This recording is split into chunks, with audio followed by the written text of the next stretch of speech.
We've got dramatic power shifts, new traits, frogly princes, and a new tax system. I'm feeling quite royal. Good morning, good afternoon, and good night. You're watching Just a Mom That Sims. I'm KT, and I'm here today to break down the brand new Sims 4 Royalty and Legacy gameplay trailer that we got today. So if you like to have fun and you like a good story, please consider liking, subscribing, following, commenting. Just do all the things. So I'm here to tell you about the new things that I saw that weren't included in the first trailer, and if it was included, we got a little more information. But I can tell you right away, I am really excited and I am pre-ordering today. So I think I'm just going to go in order of the trailer. The first new thing that I saw is that the kingdom leader can set kingdom taxes. And I think there were 5 tiers, but they were from very low to very high. Everything that you do is based on choice, which I mean, that's the theme of The Sims, right? But this trailer emphasized the choices and how the choices affect your favor. And favor is something that you can get more of or lose as a kingdom leader or on your trek to become a kingdom leader. So of course, how you set the taxes would affect your favor. The next thing I noticed is that it seems like teens can start working in the nobility career. They emphasize that you can start the work if you are the appropriate age. They then showed this sim going from an infant to a toddler to a child. And when he hit teen, we got a big green check. I think that you can start working on your nobility career as a teenager, but if not, you probably can start working on increasing the systems that would benefit that career. We are getting at least 2 new traits. We are getting a regal romancer, so I can't wait to see how that is going to play out different from the other romance traits. We are also getting a trait called the blue blood. Blue blood, it seems like might be able to be passed down or inherited. I'm not entirely sure, but it looks like they had put the trait near the baby, which we know the little babies can't have traits, but infants can. I wonder if it's a bonus trait, just like if you were Father Winter's baby. So maybe if both of your parents have the blue blood trait, you can get it too, or if they're both high nobility or royal, you can get it. We'll find out. I mentioned earlier about favor, but there are other ways to gain favor or lose it. You can host events. We know that the grand ball event will help you gain favor, or I guess if it turns out poorly, you could lose it. But we do know that the better the event goes, like, you know, you already rated on bronze, silver, gold medal, the better it is, the more favor that you can obtain from it. So I think it could apply to other events, but I don't know that for sure. Something that seems to line up with favor is nobility and how you rank. The trailer shows us ways that you can increase your noble rank. And the first thing it says is by serving the people. So you will have royal duties like checking your royal mail, and you will need to reply to it, but you do have a choice to ignore it as well. If you are replying to the mail, then that is going to increase your favor. I also saw a guy holding a welcome speech, and it's like he was on the balcony speaking to the crowd below. And if we know The Sims, it might not be anybody in the crowd, but it can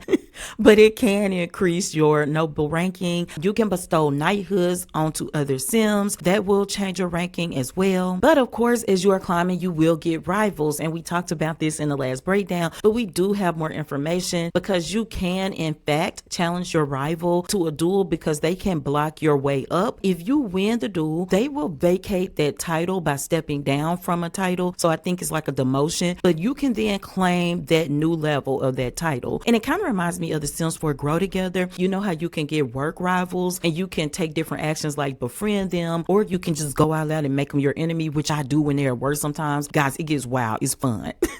But yeah, you can do that now and you can duel them and take over, but you got to be good at dueling, so get your skill up. They also kept mentioning power shifts, which we had already read about if you watched my last breakdown. It can affect commoners and nobles, so it does help determine like who rises, who falls, and it just seems like a lot of drama. We talked about passing down titles previously too. It seems like you can make a promise to inherit the nobility title, so you can pass those down to your children. Now, this is what I'm not sure about. It seems like your Sim that you choose to pass it down to could decline the offer because it seems like that's what happened to the Sim in the trailer. There was also a lot of cross-pack compatibility. We do know upfront that you can rule in other worlds that are not Underion. We also know that it's not applicable to all worlds, so I'm not sure if that's just the vacation worlds or what, but it seems like most of the worlds you can rule over. So we did see this queen. She got involved in a scandal, which we will backtrack to later. She decided to just move on, so she went on to become the fairy queen of Ennis Green, but we also saw a gentleman who was the king of Chestnut Ridge, and it's funny because I joked about that in the last breakdown. We also saw the Landgrabs, I think. I could be making that up, but we saw another family that was ruling over another world. So I really like that feature because you don't even really have to be a king or a queen. You can just make yourself the ruler of a world. I wonder if you can do it in Strangerville, guys. We talked about the noble frog, so you can kiss that frog. It can become an actual sim. I noticed that in this case, she kissed the frog, he became a prince or king, and then it rolled a title for her. So it's like it bumped her title up. Now, I don't know if that roll is real or if it was just for the trailer, but she went from a dame to a baroness to a countess. However, they then showed the flip side of that, where some people caught her kissing the frog, and then it was a big scandal. And this leads me to my next point. She held a press conference. So yes, you can hold a press conference. I don't know if it's only to deny scandals or not, because we definitely know that the scandal system is a bigger expansion of the blackmail from previous packs. We know that we had blackmail in For Rent. You could also blackmail in the Strangerville pack, but this seems to be more elaborate because the little girl saw the guy pee on himself. She went back and told the adult that she trusted, who went back and blackmailed him. And we also know from the previous trailer that there is some kind of electronic way to do this blackmail, or to at least release the information. And we saw previously in the notebooks, it tells you how long a scandal is good for. So the previous trailer showed the cheating scandal, which was good for 7 days. So I would imagine peeing yourself would be good for less time. I noticed a whale, and the guy was standing over the whale. And after that, we did see some text saying Anansi's trial. So I'm wondering if that's like in the other worlds, how we get these quests and side adventures that we can do. Adventure Waste have a lot of activities and gameplay and challenges that you could just be involved in the world. So I'm wondering if this is one for Andarion. You can go on Anansi's trial. And then it seemed to be a quest for nobility. It was also confirmed that we will be getting pop-up screens that make you have to choose between the nobility and the commoners, and how you pick does affect your rating among which side. So you can see the little crown here, and in the center the little commoner hat here. And I actually like the additions of the pop-ups to affect the game. We saw the enchanted mirror again. There was a sim looking into the mirror. We didn't see what he saw back this time. We also confirmed that you can abdicate your crown or your title. We did confirm that in the news release anyway. And we actually saw the death by cuckoo malfunction. That's that cuckoo clock that also serves as a hidden passageway. We did see the death. It looks pretty cool because the bird was out of control, y'all.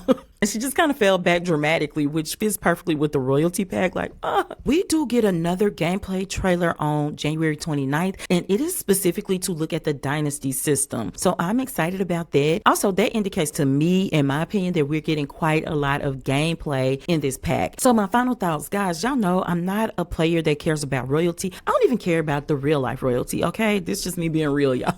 But the drama, the world, the scandal system. Oh, and I gotta say, the world is breathtaking. We got a mini, like a short video on Instagram and YouTube of just the worlds and the different builds by the different builders. Baby, the world snatches my breath. Do you hear me? I love a beautiful world, and this is gonna be a top world based on what I've seen so far. But yeah, I'm in, guys. I'm pre-ordering as soon as I get this video out to you. It won't take long because I'm on a quick break. But as usual, let me know in the chat what you think. Keep it respectful because that's what we do over here. I hope you got something new from this video. But overall, I'm a thumbs up. I will do a video for the Dynasty gameplay to break down what we see because I already know we're going to see something new. So until next time, remember, keep simming, be happy, and always have a blessed day. Bye-bye.